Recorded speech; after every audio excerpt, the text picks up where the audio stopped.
A very good morning, my dear student.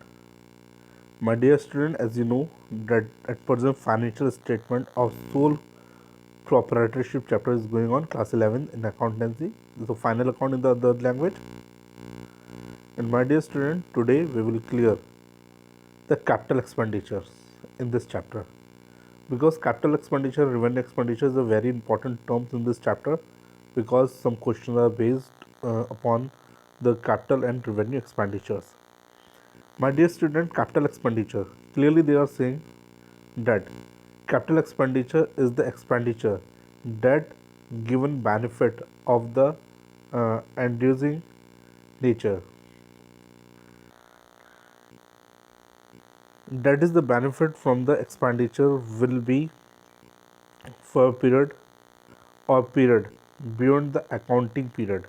Beyond the accounting period, my dear student. My dear student, accounting period क्या होता है? Accounting period will be started from 1st April to 31st March. या फिर हम कह सकते हैं calendar year will be start from 1st January to 31st December. My dear student, ये 12 महीने का एक साल जो होता है, जो हमारा ईयर होता है, we can say this a financial year. और जो हमारा फाइनेंशियल ईयर है उसके बारे में हम कहना चाहते हैं कि suppose you are spending some money और उसका बेनिफिट आपको एक साल से ज़्यादा मिलेगा, तो definitely we can say this a capital expenditure. Suppose my dear student, suppose you are purchasing a mobile. तो मोबाइल आप एक साल यूज़ करेंगे, उसके बाद भी आप यूज़ कर सकते हैं, उसके बाद भी आप यूज़ कर सकते हैं. तो it's means definitely mobile, car and building, land, definitely you will use in a long time in the business.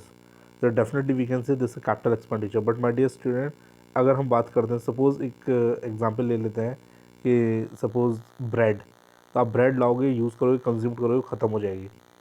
But my dear student, अगर आप मोबाइल लाएंगे तो मोबाइल को यूज़ करेंगे लेकिन ख़त्म नहीं होगा. तो mobile is a capital expenditure because mobile is a assets, and but bread is a revenue expenditure because bread को हम कंज्यूम करेंगे, यूज़ करेंगे, ख़त्म कर देंगे. इसी तरह बिजनेस के अंदर जो चीज़ें यूज़ हो जाती हैं, ख़त्म हो जाती हैं, that is called revenue expenditure.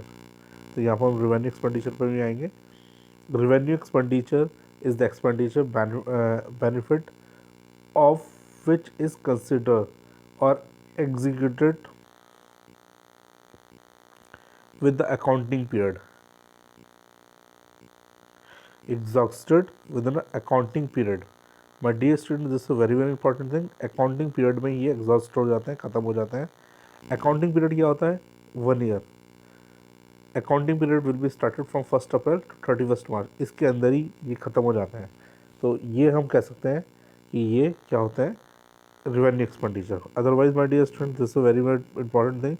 Expenses incurred in day-to-day running of business like rent, salaries, wages, power, fuel, etc.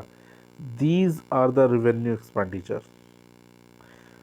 And second example is, my dear student, expenses incurred for repair and maintenance of fixed assets.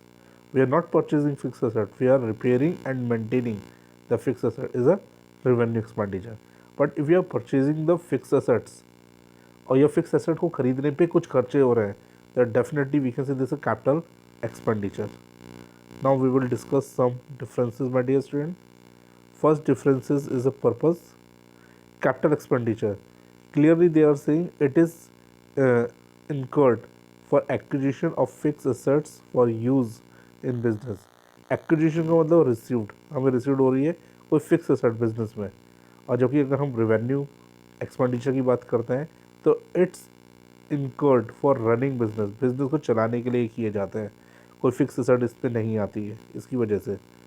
Number next is the capacity. It increase earning capacity of business. Definitely my dear student, suppose you are purchasing a machinery, तो machinery आपकी आपकी capacity को increase करेगी. But it incurred for earning profit. ये यहाँ पर केवल earning profit के लिए ही यूज़ करते हैं. This is capacity. Number third is a period, my dear student.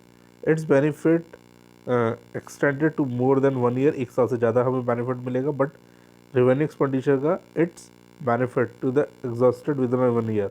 एक साल के अंदर अंदर वो एग्जॉस्ट हो जाएगी. Next is, my dear student, recording. It is debited related to assets account. Definitely, my dear student, if there is a capital expenditure तो कोई ना कोई asset account हमारे पास आ रहा है. लेकिन अगर हम बात करते हैं कि इसको कहाँ रिकॉर्ड करेंगे, इसको रेवेन्यू एक्सपेंडिचर को, तो it will recorded in the expenses account, not asset account. तो capital expenditure will be recorded in the assets account and revenue expenditure will be recorded in the expenses account. Next fifth is the nature of account.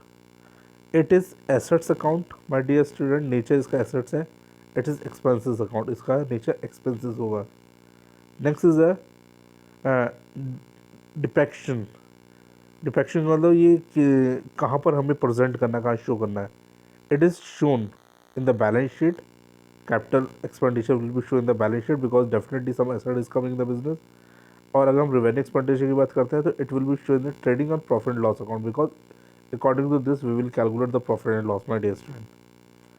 Next is, my dear student, examples. Some example is this: cost of plant and machinery, cost of land and building, cost of furniture fixtures. It means इन सब की cost जो है जो हमने खरीदी है.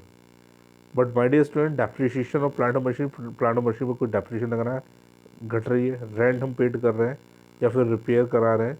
And insurance general, this is revenue expenditure जो बिजनेस को चलाने के लिए यूज़ किए जा रहे हैं. तो my dear student, these are the some differences between capital expenditure and revenue expenditure. I hope you understood. Thank you so much, my dear student, and God bless you.